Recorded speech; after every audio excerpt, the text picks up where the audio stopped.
A couple of robberies over the holidays had the gay community worried. Justin Mahoney and Stephanie Directo looked behind the scenes at the world of gay cruising. They went to Citadel Hill for this report.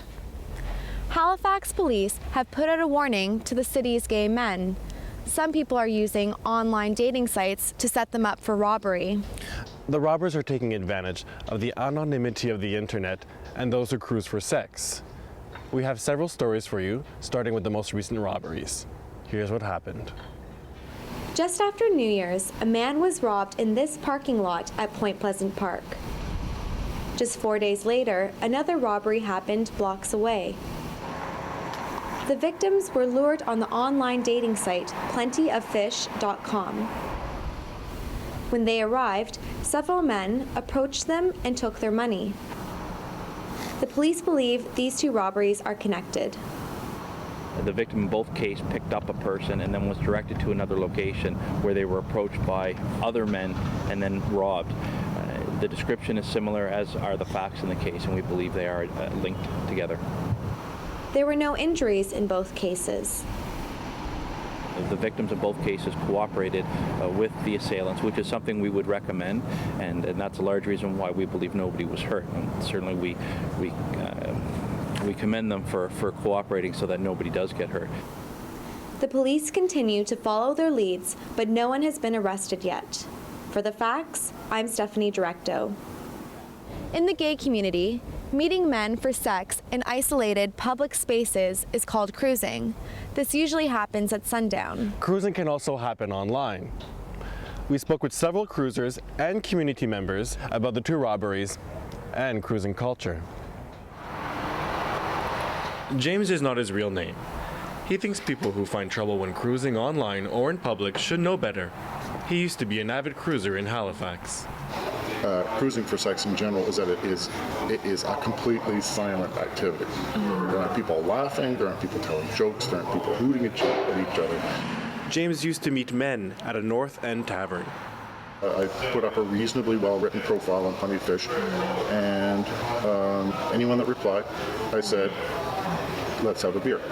And we came right here to this booth. He also cruised on Citadel Hill. Back in the 80s, people would get beaten up there every now and then. Not muggings, because people were homophobic. And so you would get a bunch of young guys, and they'd go up on Citadel Hill, and the goal would be to beat up queer. Citadel Hill is one of the main cruising spots in Halifax. When the gates close at night, gay men drive up on the hill, park their cars, and start walking in, looking for sex. And so do people looking for trouble. We encountered resistance and threats of violence from bashers. I still remember very clearly that white van with the young kids all jumping up with baseball bats looking at us, and trying to attack us for being up there. Duma Young used to be a counselor. He helped cruisers and sex workers stay safe. Often their first interaction with the gay and lesbian community in Halifax is in the cruising areas, and then from there on they make other connections to other folks. Cruising for anonymous sex in dark public places will never be safe, even online. To quote one cruiser, you wouldn't accept a stranger's note to meet you in a dark alley. The same applies online. For the facts, I'm Justin Mahoney. We spoke to several cruisers who didn't want to appear on camera, even anonymously. Most cruisers we met were family men, professionals, or in the closet. One said he's seen an increase in police harassment in recent years while cruising. However, the police say that they treat everyone equally. One cruiser mentioned that he felt safer cruising in the 80s. Back in the day, there were more cruisers, so there was safety in numbers. Today, groups of cruisers are smaller and more isolated. This is because many people choose to cruise online, but one of the cruisers I spoke to told me he prefers to meet men in person instead of the web. That way he can see the person and drive away if he chooses.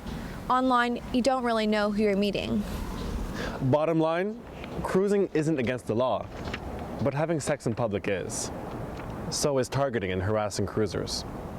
For the facts, I'm Justin Mahoney. And I'm Stephanie Directo.